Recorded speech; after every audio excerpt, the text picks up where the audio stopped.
Puji nama Tuhan, Shalom. Shalom. Saya percaya bisa kasih lebih dahsyat buat Tuhan. Sekali lagi Shalom. Shalom. Tidak terasa Bapak Ibu Saudara, kita ada di minggu terakhir di bulan September. 2 bulan lagi kita akan meninggalkan 2025. Tapi kita percaya penyertaan Tuhan itu tetap untuk kita semua di tempat ini. Amin. Haleluya. Saya bersyukur Bapak Ibu Saudara, hari ini tema yang akan saya sharingkan pada kesempatan hari ini tuh penyertaan Tuhan. Luar biasa Bapak Ibu Saudara, karena selama minggu-minggu kemarin saya mempersiapkan, kita tuh kalau khotbah ngobrol tadi sama Om Jerry ya, kalau dikasih kesempatan untuk sharing firman tuh pasti kan selalu harus tanya Tuhan gitu ya Bapak Ibu Saudara ya. Apalagi kalau ada tema gitu, kita pasti selalu berkumpul, Tuhan apa nih Tuhan yang mau saya sampaikan, apa yang mau kami sampaikan. Tapi bukan suatu kebetulan kalau hari ini pujian-pujian yang dinyanyikan juga penyertaan Tuhan, tentang penyertaan Tuhan gitu ya. Sebelum worship, sebelum firman hari ini, penyertaanmu Tuhan. Saya nggak janjian bahkan sama WL gitu ya Bapak Ibu Saudara, tapi saya percaya kalau di dalam Tuhan tuh nggak ada yang kebetulan, amin. Di dalam Tuhan tuh semuanya itu adalah rencana Tuhan yang terbaik. Oke Bapak Ibu Saudara, hari ini kita akan baca sama-sama dari 2 Tawarik 17 ayat 1 sampai 6. Kita akan belajar dari kisah Raja Yosafat. Bagaimana penyertaan Tuhan itu sungguh nyata dalam kehidupannya. Bapak Ibu Saudara bisa buka Alkitab, yang bawa Alkitab, atau Alkitab yang bawa tab atau handphone, atau kita juga bisa sama-sama baca di layar di depan dengan suara yang nyaring. Saya ayat ganjil, saudara ayat yang genap, nanti ayat yang terakhir kita baca bersama-sama.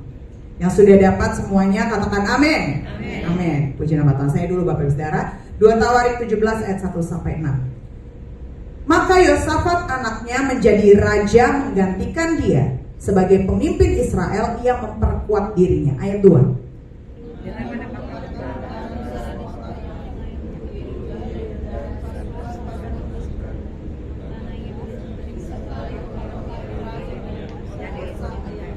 Ayat 3, dan Tuhan menyertai Yosafat karena ia hidup mengikuti jejak yang dahulu dari Daud bapa leluhurnya, dan tidak mencari Baal-Baal. Ayat 4 saudara.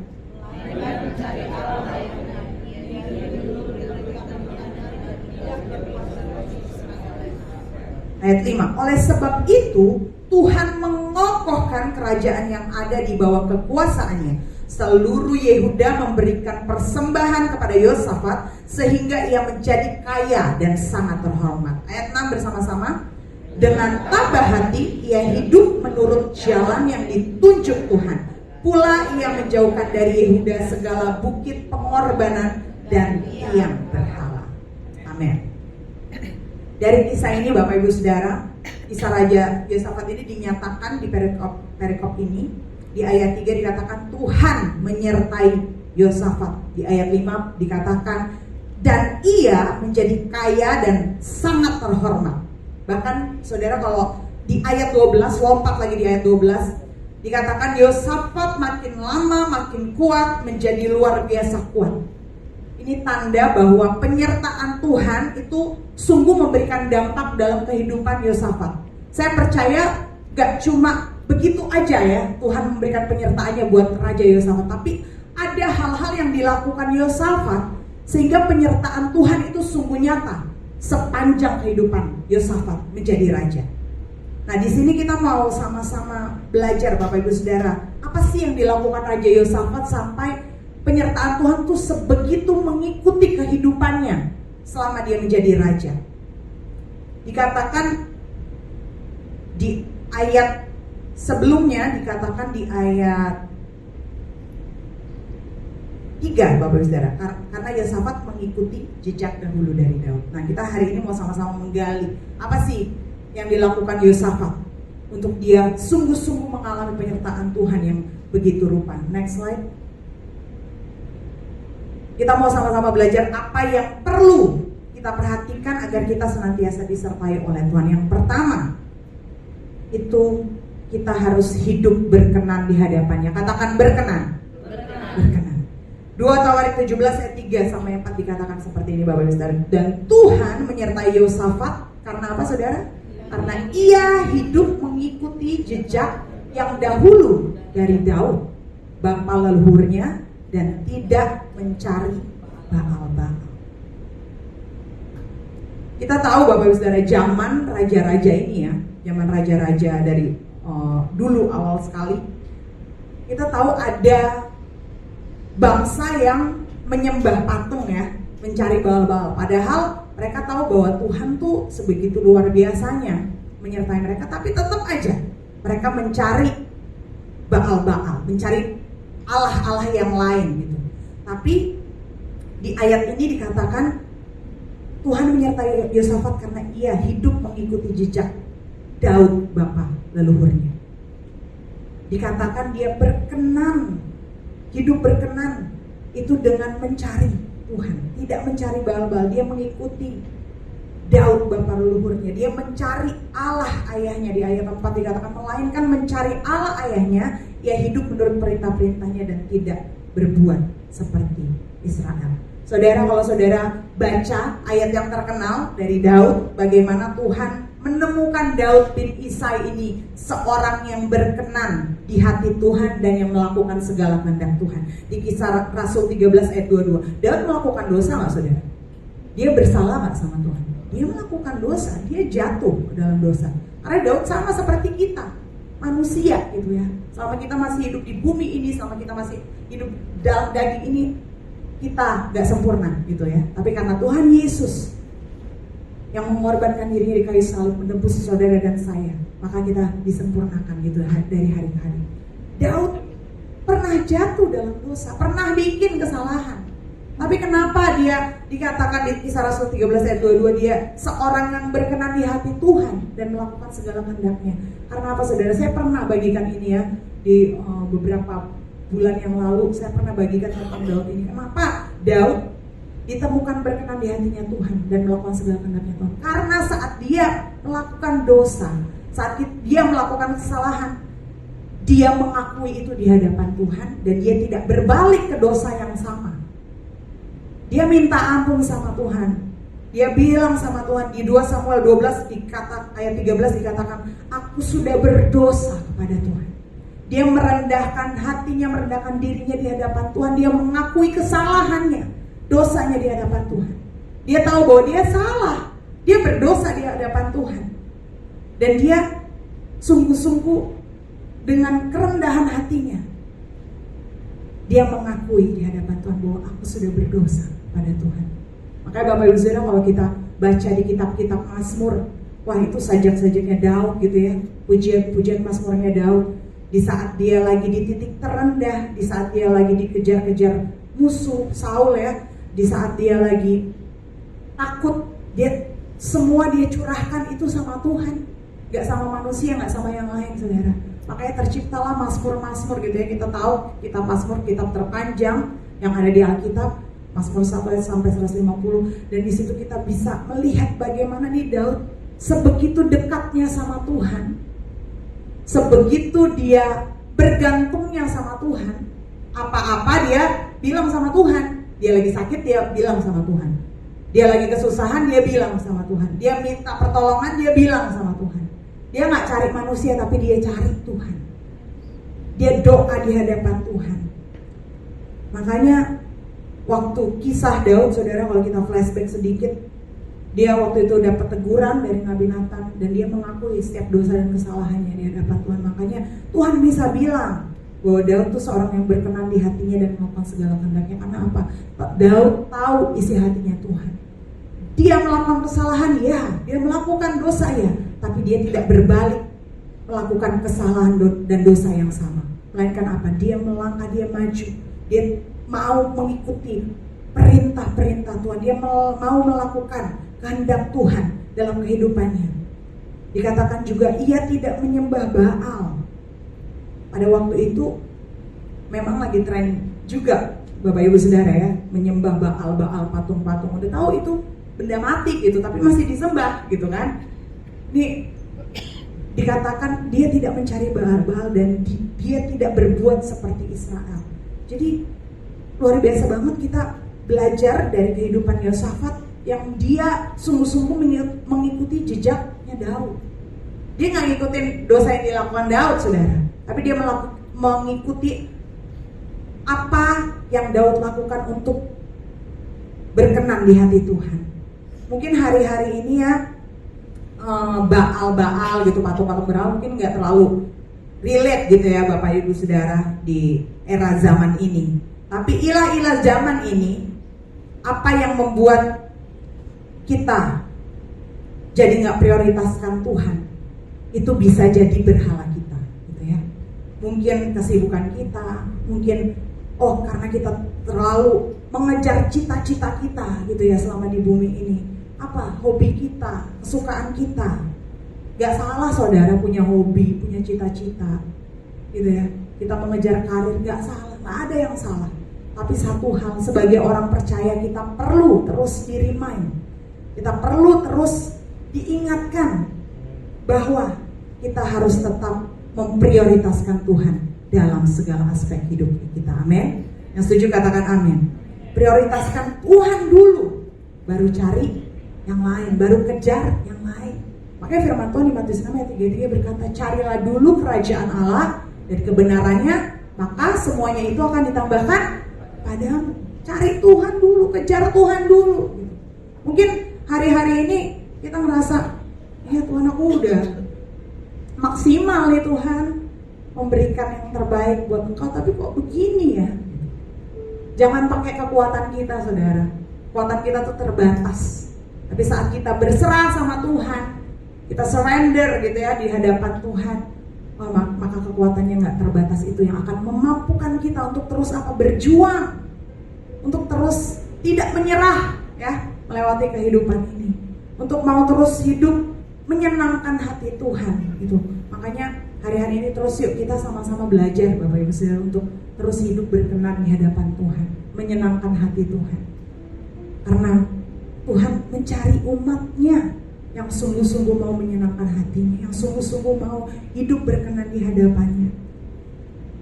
Sehingga kita dapat sungguh-sungguh mengalami penyertaan Tuhan yang begitu luar biasa dalam kehidupan kita. Dan kita dapat menceritakan itu, menyaksikan itu kepada semua orang bahwa sungguh loh saat saya hidup berkenan di hadapan Tuhan, penyertaan Tuhan itu sungguh nyata dalam kehidupan saya, dalam kehidupan studi saya, pekerjaan saya, rumah tangga saya, apapun yang saya lakukan. Karena saya tahu gitu bahwa Tuhan mencari orang-orang yang mau hidup berkenan di hadapannya, yang mau hidup berkenan di hadapan Tuhan. Katakan amin. Amin. Amin. Jadi yang pertama Bapak Ibu Saudara, kita belajar bahwa Yosafat ini hidup berkenan di hadapan Tuhan dengan tidak menyembah Allah-Allah lain, dengan tidak mencari Baal-Baal, tapi mencari Allah ayahnya. Dia hidup menuruti perintahnya. Dia tahu kemana dia harus lari saat ada masalah, saat ada tekanan, saat ada problem. Dia tahu kemana dia harus lari. Ya ke Tuhan gitu ya. Gak ada yang lain, cuma ke Tuhan, minta pertolongan Tuhan. Dia sungguh mengandalkan Tuhan. Karena firman-Nya di Yeremia kan dikatakan terkutuklah orang yang mengandalkan manusia, tapi diberkatilah orang yang mengandalkan Tuhan.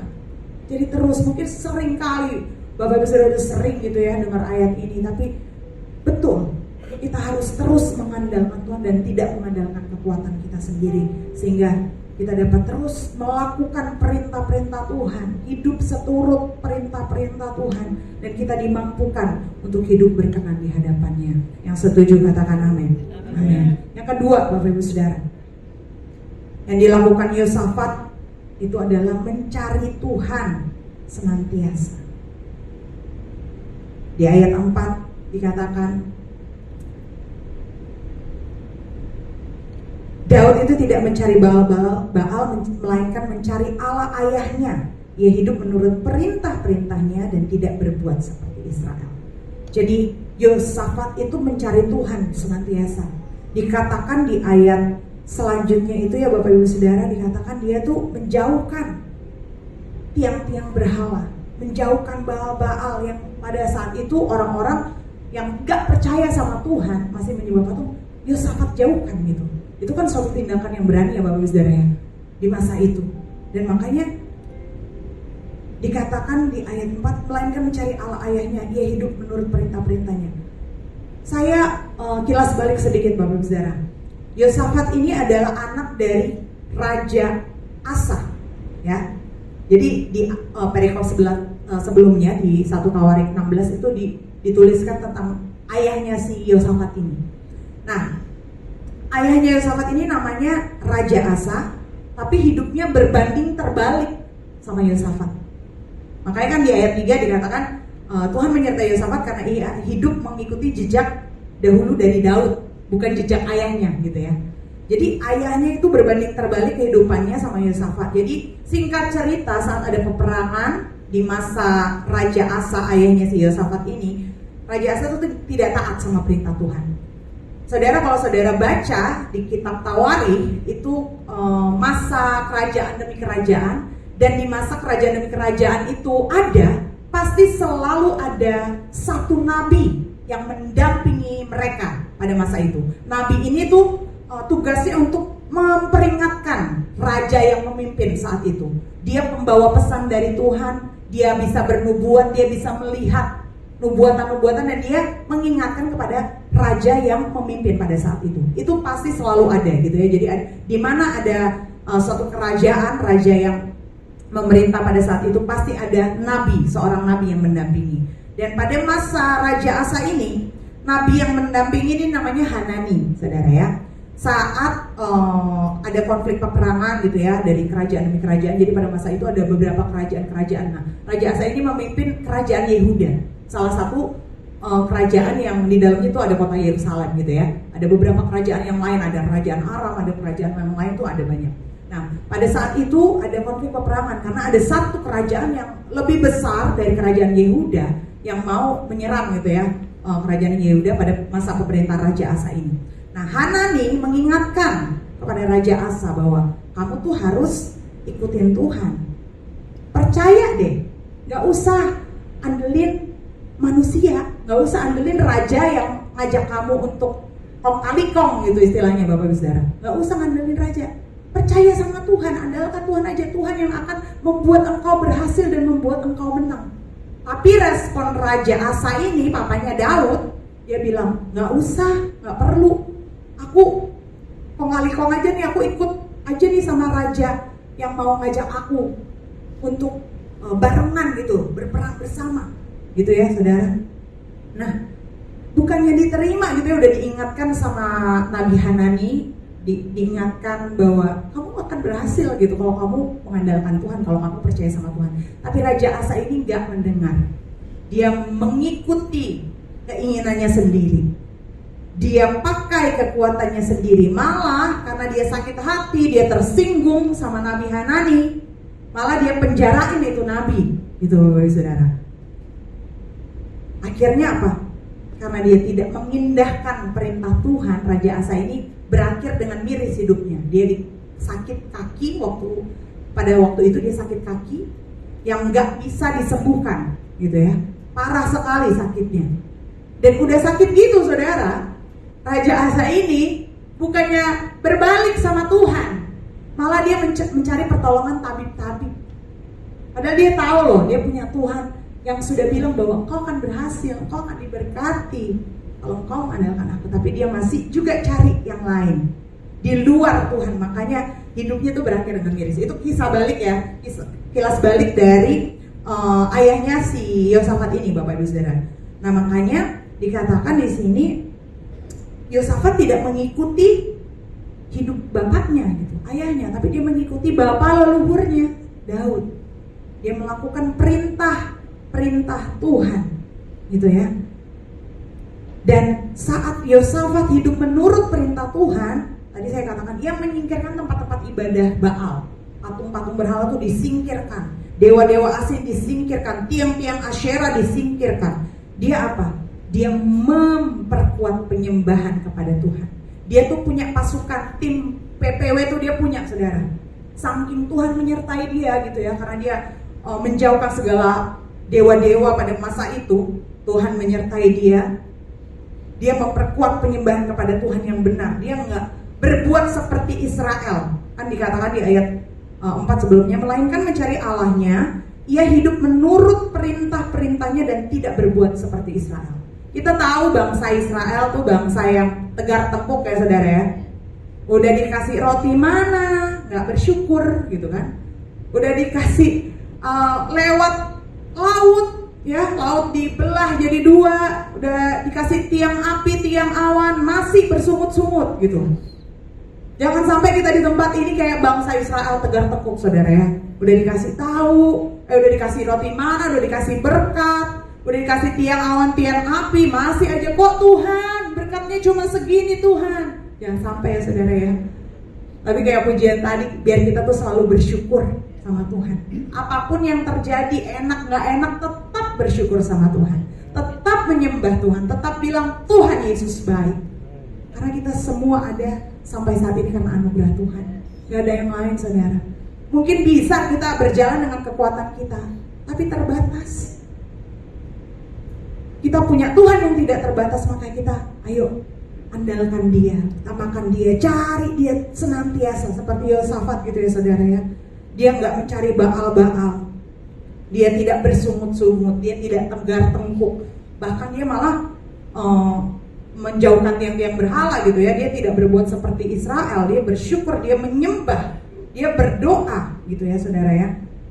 Walaupun pada saat itu mungkin ada 2 pilihan, dia bisa ngikutin ayahnya, jejak ayahnya yang mengikuti mengandalkan kerajaan lain gitu yang lebih besar dari kerajaan Yehuda, menyembah Baal atau mencari Tuhan. Tapi responnya benar, dia memutuskan mencari Tuhan dan mengutamakan Tuhan. Kita perlu menyadari Bapak Ibu Saudara bahwa Tuhan tuh Allah yang cemburu loh. Makanya firman Tuhan bilang kita gak bisa menyembah kepada 2 Allah. Gak bisa menyembah Allah dan kepada Mamon, gak bisa. Tuhan itu Allah yang cemburu. Makanya ini reminder buat kita Bapak Ibu Saudara. Kita harus belajar karakter Tuhan.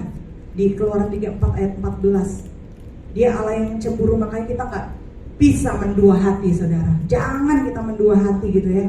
Karena Matius 6 ayat 24 kan dikatakan kamu tidak dapat mengabdi kepada Allah dan kepada Mamon.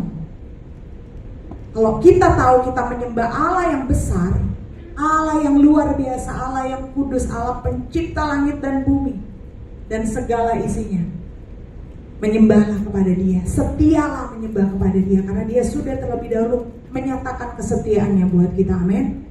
Amin. Makanya kita terus harus mencari Tuhan senantiasa, harus tetap teguh setia sama Tuhan saudara.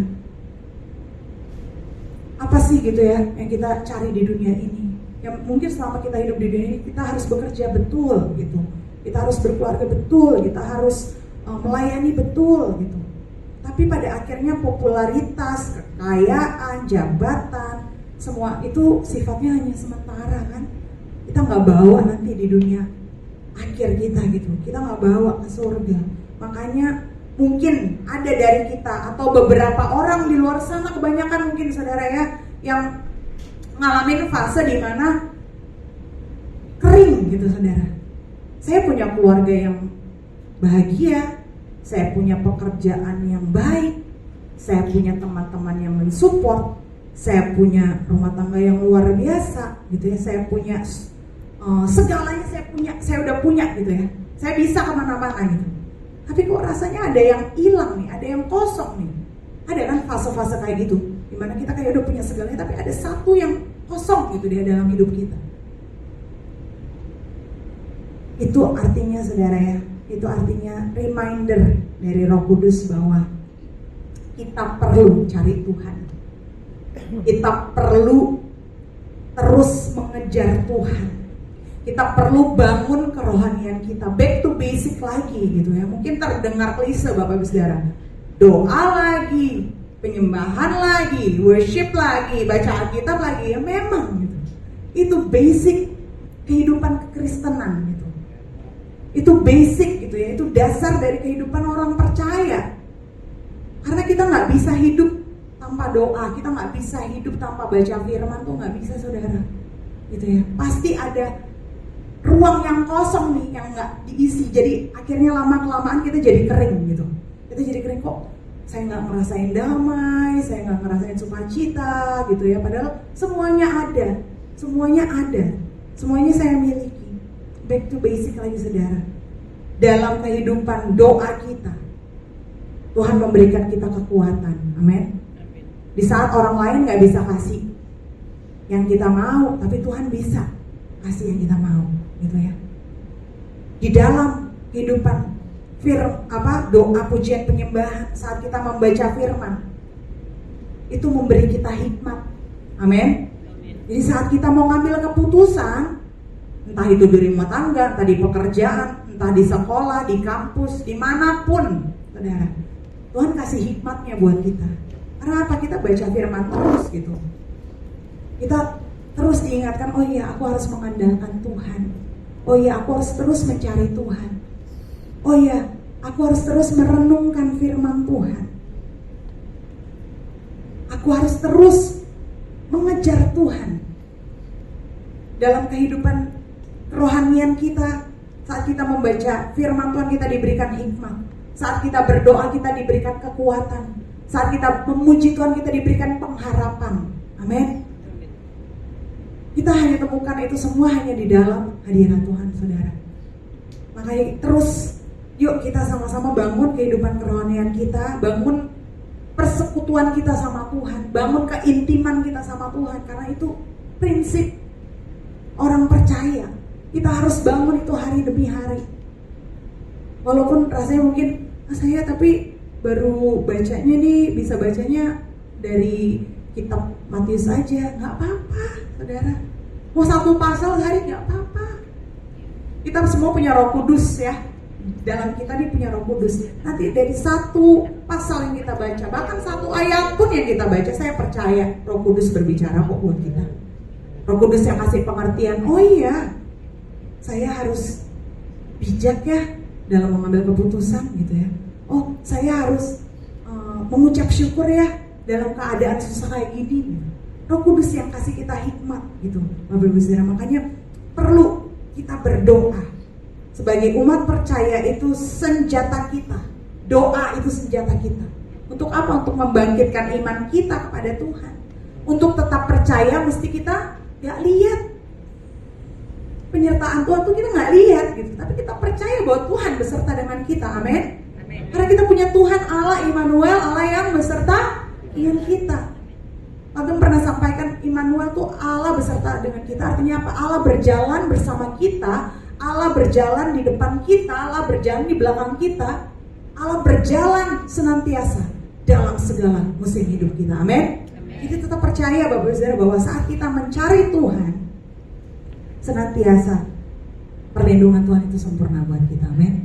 Tuhan akan memberikan hikmatnya, Tuhan akan memberikan kita kekuatan sehingga iman kita tuh tetap teguh, gak gampang goyah gitu ya. Apalagi di era zaman ini gitu ya, banyak hal yang bisa kita konsumsi dari sosial media, dari internet gitu ya Bapak Ibu Saudara. Tapi saat kita sungguh-sungguh bersekutu dengan Tuhan, kita punya kehidupan keintiman sama Tuhan, kita mau terus bangun kerohanian kita lewat doa pujian penyembahan, maka iman kita pasti tidak akan goyah, amin. Kita nggak akan meninggalkan Tuhan, amin. Kita nggak gampang menyerah, karena di dalam Tuhan kita temukan pengharapan, di dalam Tuhan kita temukan kekuatan yang baru, kita temukan hikmat untuk mengambil segala keputusan yang harus kita ambil dalam hidup kita, amin saudara. Next slide. Amsal 5 ayat 6 dikatakan, carilah Tuhan maka kamu akan hidup. Siapa di sini yang mau hidup? Yang setuju katakan amin. Ya. Kalau kita mau hidup, firman Tuhan bilang apa? Carilah Tuhan. Mazmur 34 ayat 11 dikatakan, singa-singa muda merana kelaparan, tetapi orang-orang yang mencari Tuhan tidak apa saudara? Kekurangan sesuatu pun yang baik. Jadi begitu penting kita mencari Tuhan. Karena saat kita mencari Tuhan, maka kita akan temukan kehidupan. Saat kita mencari Tuhan, kita tidak akan kekurangan sesuatu yang baik. Berapa banyak di tempat ini orang-orang yang mau mencari Tuhan lebih lagi? Katakan amin. Berikan tepuk tangan buat Tuhan. Haleluya.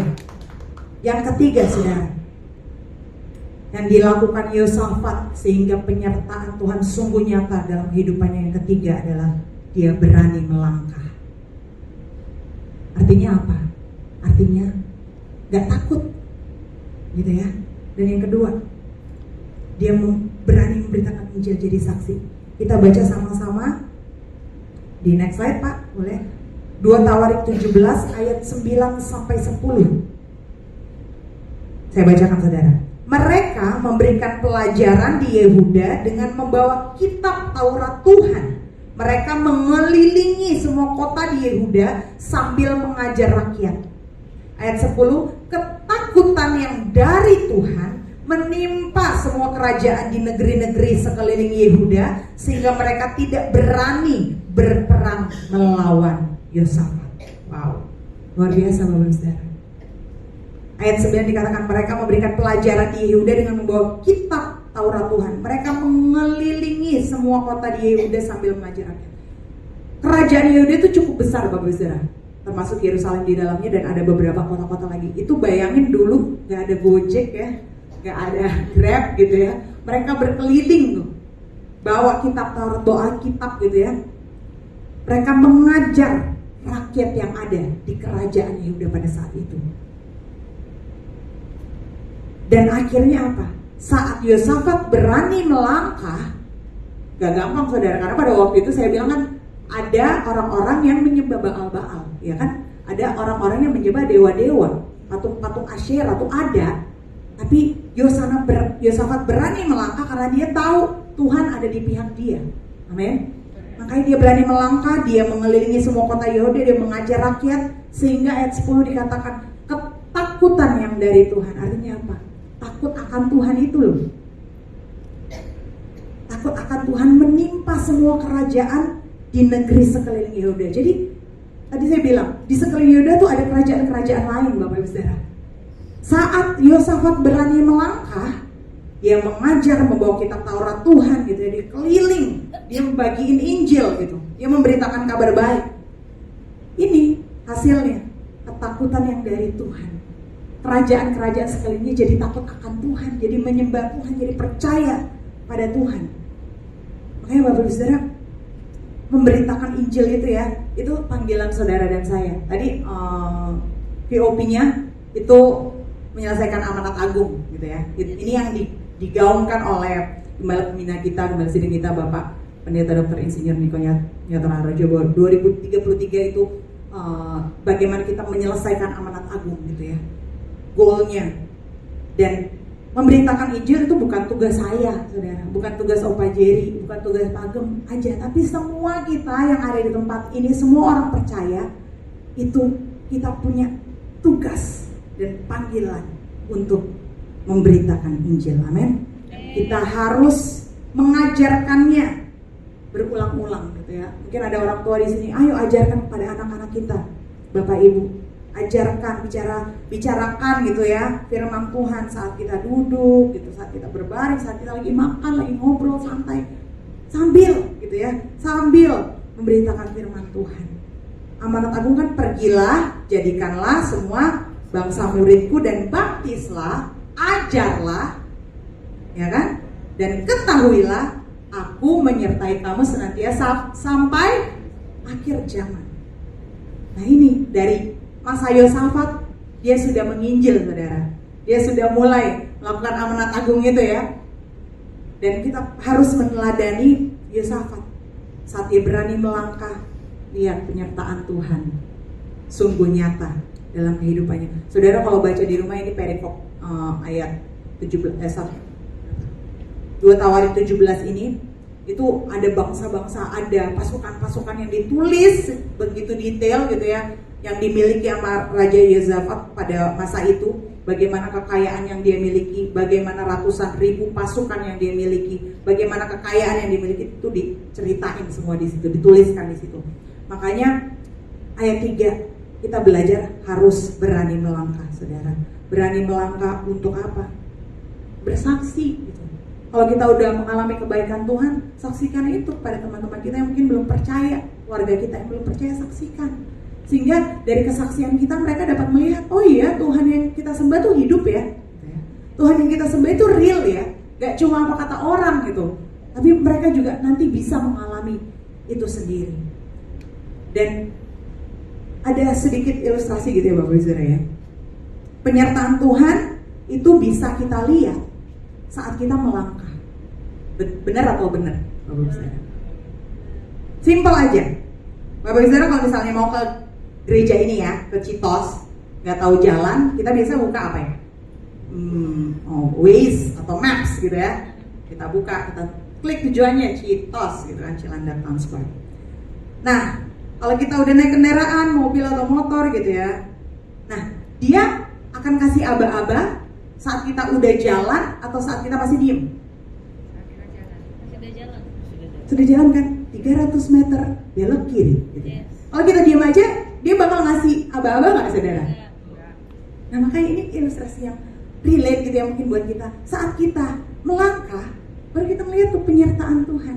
Kita lihat tuh ada aba-aba, depan tuh 300 meter lagi belok kiri, ntar di depan muter balik, ntar 100 meter lagi belok kanan. Nah, itu kan kalau kita buka Waze. Sama halnya dengan Tuhan saat kita melangkah, walaupun kita nggak melihat tujuannya saudara, penyertaan Tuhan tuh nyata gitu ya. Penyertaan Tuhan bisa kita lihat saat kita mulai melangkah. Tapi kalau kita diem aja, aduh Tuhan, saya takut deh untuk bersaksi gitu ya.